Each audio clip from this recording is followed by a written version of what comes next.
আমরা যারা আল্লাহ তাআলাকে সঠিকভাবে রাজি এবং খুশি করার জন্য করি, আল্লাহ তাআলা তাদেরকে দিবেন। ইন্নাল্লাহা সামিউম বাসীর। আল্লাহ তাআলা বলেন, বান্দা তোমার ভিতরে কি আসে, তোমার ভিতরে কি কল্পনা আসে, এই কল্পনা আসার আগে আগে আমি আল্লাহ তাআলা তোমার দিলের খবর জানি। আল্লাহ তাআলা আমাদের অন্তরের মধ্যে কি আছে, কি চিন্তা ভাবনা, আমাদের মাথায় চিন্তাটা আসার আগে আগে আল্লাহ তাআলা এই চিন্তাটা জানেন। দেখেন, যে এই কারণে আল্লাহ তাআলা আমাকে আপনাকে সম্পদ দিয়েছেন। এই সম্পদ আপনি আল্লাহর রাস্তায় আপনি খরচ করেন। যদি আল্লাহর রাস্তায় যদি খরচ করেন একমাত্র আল্লাহ তাআলাকে রাজি এবং খুশির জন্য, তাহলে এর বিনিময়ে আল্লাহ তাআলা আপনাকে জান্নাত দিয়ে দেবেন। যখন এই আল্লাহর বান্দা মরিয়মকে দেখলেন কথা বলতেছেন, তখন আল্লাহর বান্দা ডাক দিয়ে বলতেছেন, হে মরিয়ম, আমি কি তোমাকে স্পর্শ করতে পারবো? সব মরিয়ম ডাক দিয়ে বলতেছেন যে না, তুমি আমাকে স্পর্শ করতে পারবে না, কারণ তুমি এখনো দুনিয়ায়, তুমি এখনো মৃত্যুবরণ করো নাই। যখন তুমি মৃত্যুবরণ করবা, মৃত্যুবরণ করার সাথে সাথে তুমি আমাকে স্পর্শ করতে পারবা, আমার সাথে থাকতে পারবে। আল্লাহর বান্দা ডাক দিয়া বলেন, হে মরিয়ম, তাহলে কতদিন পরে, কত বছর পরে আমি তোমার সাথে একত্রিত হব, তোমাকে স্পর্শ করতে পারবো? মরিয়ম ডাক দিয়া বলেন, ও আল্লাহর বান্দা, ইফতারের আগ মুহূর্তে তোমার রূহটাকে নিয়ে আসা হবে, আমি এবং তুমি এই জান্নাতের মধ্যে বসে ইফতার করবো। সুবহানাল্লাহ।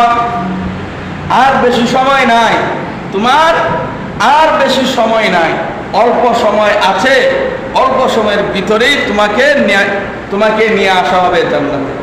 যখন এই কথাটা বললেন, সাথে সাথে আল্লাহর বান্দার ঘুম ভেঙে গেল। ঘুম ভেঙে যাওয়ার সাথে সাথে আল্লাহর বান্দা দৌড়াইতেছে আর মরিয়ম মরিয়ম বলে চিৎকার করতেছে। তার সাথীরা বলতেছে, আরে কি হয়েছে, হঠাৎ করে তুই মরিয়ম মরিয়ম বলে এবার চিল্লাইতেছিস কে?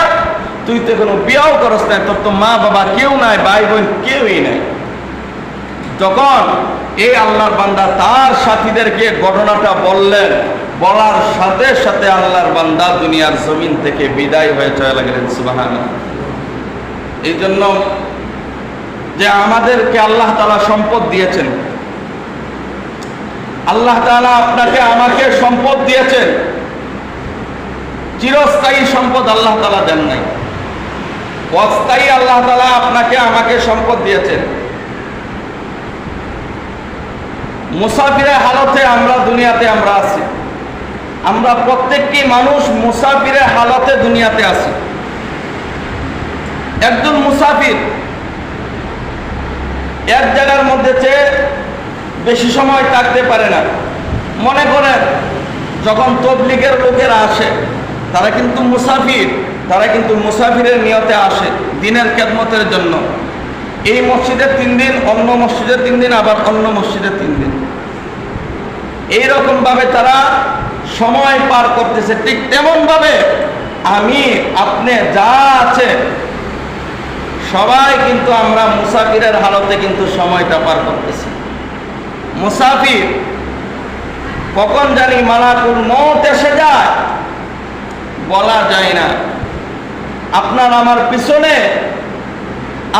আমার পিছনে আজরাইল কিন্তু প্রতিটা মুহূর্তে আমাদেরকে দৌড়াইতেছে, তাড়া করতেছে, তৈরি হয়ে যাও, তৈরি হয়ে যাও।